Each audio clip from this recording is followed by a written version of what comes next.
Nkosana. Can I go to Honorable Madlala? Thank you, Chair. To the LPC, the first question is, or maybe what we've been gathering through the interventions or the meetings we've had on the two referred institutions, is that they would say we have referred this law firm to the LPC. And it would appear that there's a delay in terms of then finalizing complaints that would have been referred. So I want to understand what is the reason for the delays. Well, number two, is there a staffing what is the status of the staffing capacity at the LPC? What are warm bodies versus funded vacancies? For example, do you have a full complement of whoever is responsible for processing those issues? Also, what happens in between the time when a person or a firm or an entity has lodged a complaint and the time that it is finalized? So is there a probability that the person could be continuing operating and continuing with the similar misconducts in between that process? In terms of protecting the consumers or the clients, does the LPC have a database or a systematic way in which a person, civilian, can verify registered law firms, people that are proper? You know, if someone, Madlala, says, I'm registered, I'm a legal practitioner, can a person go and punch into a system to verify so that they don't get abused by any other law firms? What is the status of unresolved complaints as we speak? How many complaints have been lodged? How many are unresolved? And maybe we can also say how many have been resolved, let's say in the past financial year or so. There is also an issue of which contributes to the delay of the time lapse in an event that an owner of a law firm or a practitioner is deceased. My understanding is that then the files are transferred to the LPC to deal with the trust issues, and ultimately the files get reallocated. In that process, do clients who are owners of those files, do they get communication from the LPC to say, please be aware that your matter is on pause because there's a deceased, because your representative is no more, and we're going to conduct this, whatever needs to be done by either the curator or whoever is involved, up until the matter is finalized? And how efficient is that process to ensure that the delay is kept? I think I've taken 4 minutes, Chair. Can I do follow-ups in the remaining 2 minutes? Thank you. Thank you, Chair. We will split the answering, Chair. We won't deal with the same questions. Just on the funded bodies or the number of people, the LPC is assisted by 400 employees. We have discussed in the past year the requirement to get more funding so that we can hire more staff. And currently what we require to subsidize our current staff is we require staff to the tune of about 14 million a year. So until we are able to secure funding from the Fidelity Fund, which will be able to fund these additional bodies, we are still working with reduced capacity, and we are trying to work with what we have at the moment. And I'll just jump to the last question, Chairperson, from Honorable Madlala on the verification of law firms. We have tried even on our social media to alert the members of the public that on our website we have an interactive and live database of both the legal practitioners, which are supposed to have Fidelity Fund certificates, whom the member of the public can pay their funds into, and also the law firm. So that information is updated on a live basis if you log on into our system. We also, when our LPs appear in court, we ask them to have digital ID cards which show as and when it is shown to maybe the magistrate that the LP is in good standing and is registered with the LPC. But we still find, Mr. Madlala, that there are instances where members of the public are still using people who pose as lawyers and they are not, but we're trying to reach as many members of the public as possible to alert them of the existence of our website, which can give them information regarding all LPs which are in good standing and which are allowed to practice as legal practitioners. I'll allow Mr. Brill to answer the issues on disciplinary cases. Thank you, Chair. So, yes, I agree there are delays in finalising complaints. I think the biggest, and we did address it to some extent in the memo, the biggest issue is the capacity. If you consider the number of complaints that we receive annually, so for this year alone, January to basically 16 June, we received 6,700 complaints, right? So annually we receive around about 12,000 to 13,000 complaints. We manage to finalize around about 10 to 11,000 complaints a year. So unfortunately, our backlog in terms of complaints are growing, which is very concerning, obviously, to us. And the EO has addressed the measures that we're looking at to improve that turnaround time. I think the other question related to the curatorship process. So obviously there's curatorship for deceased or suspended or struck practitioners. The deceased practitioners, unless there's a trust deficit, if there's money missing from the trust account, those matters are generally dealt with fairly quickly.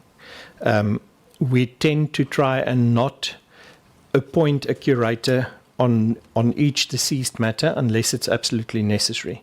So depending on the amount of money in the trust account, and depending on whether there is another member in the firm who can take over the management of the firm, we will decide on whether we need to appoint a curator.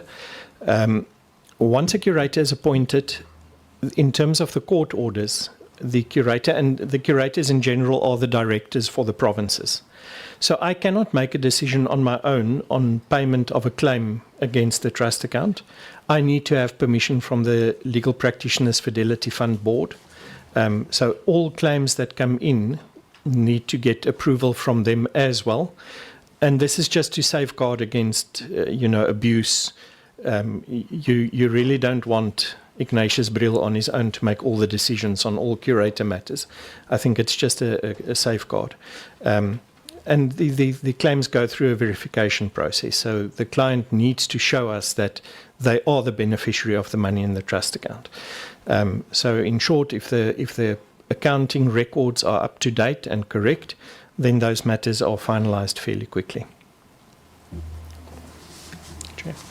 Thank you. I want to understand as a follow-up, let me repeat the first question. How many are unresolved? How many unresolved matters you're sitting at?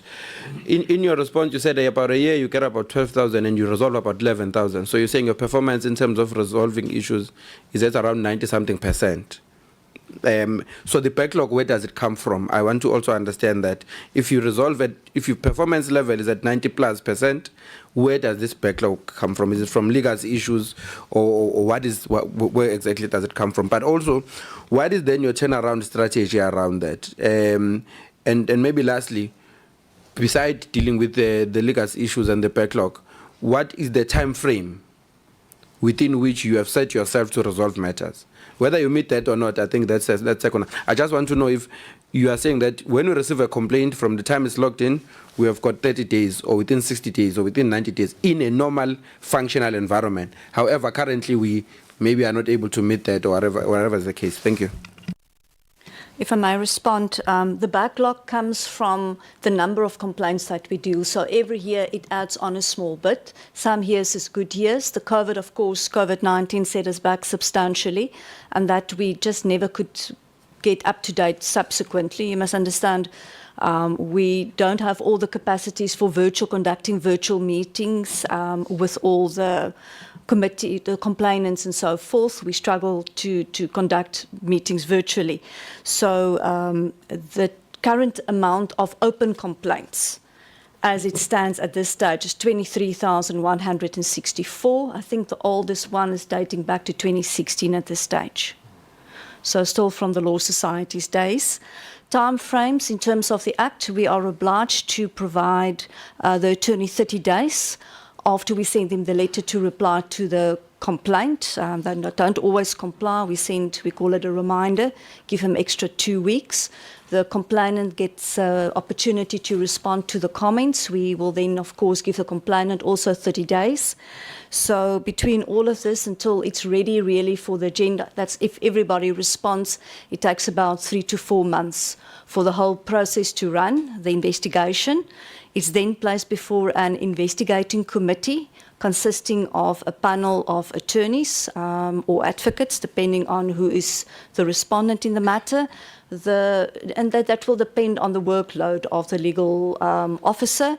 That can be done or should be done within 2 to 3 months. Our longest delay at this stage, unfortunately, is the trials. To get the matter enrolled for trials, trials take, unfortunately, a bit of more time. People play around, attorneys and complainants. Once a matter is set down, somebody is ill, the car broke down, and we have to re-enroll the matters. So unfortunately, there is long delays, specifically with the enrollment of trials. And what we're currently doing, the EO has started a project. We have got funding that we are appointing. We have advertised already. We've started conducting interviews on a project to specifically help with the backlog in trial matters. So all the provinces will be getting between 3 to 1 legal officer to help them. We're going to test it out for 6 months. If it works, then of course we'll continue with it at least for another 6 months. And the whole purpose is really to work down the backlog, specifically in trials. All right. Sorry. Thank you, Chair. Just the last bit, Honorable Madlala, just to note that the LPC is disciplining lawyers. Everything that you can think of that a lawyer can try to get out of being disciplined gets thrown to us at the LPC. You'll find responses not coming for 4 months in a row, and each time we get a letter from the doctor that the LP was sick or was unable to attend an investigation. I think this could be the most difficult profession to discipline, because we are dealing with people who know how to work around the law to work in their favor. And you'll find that there are instances, Mr. Madlala, where we have actually struck off a lawyer, and the person has not even responded once to a letter of sent to him by the LPC. And then when the matter then goes to court, then he starts saying to the LPC, well, I was not part of the investigation and the disciplinary. But why didn't you respond to all the letters? When we informed you of the sitting, you were not there. Then the panel then made a decision in your absence. Those are all the problems that we have to face, and then the process of us applying to court for a strike-off is further delayed because the person is now coming in and defending the matter at that stage. So if we were maybe disciplining a normal, person, not a lawyer, it will be quicker. But we try to have our matters finalized within 6 months, unless there are issues that are brought to us by the respondents. Thank you, Chair. Thank you very much, Honorable Madlala and Honorable Skosana, for this phase, and thank you to the LPC.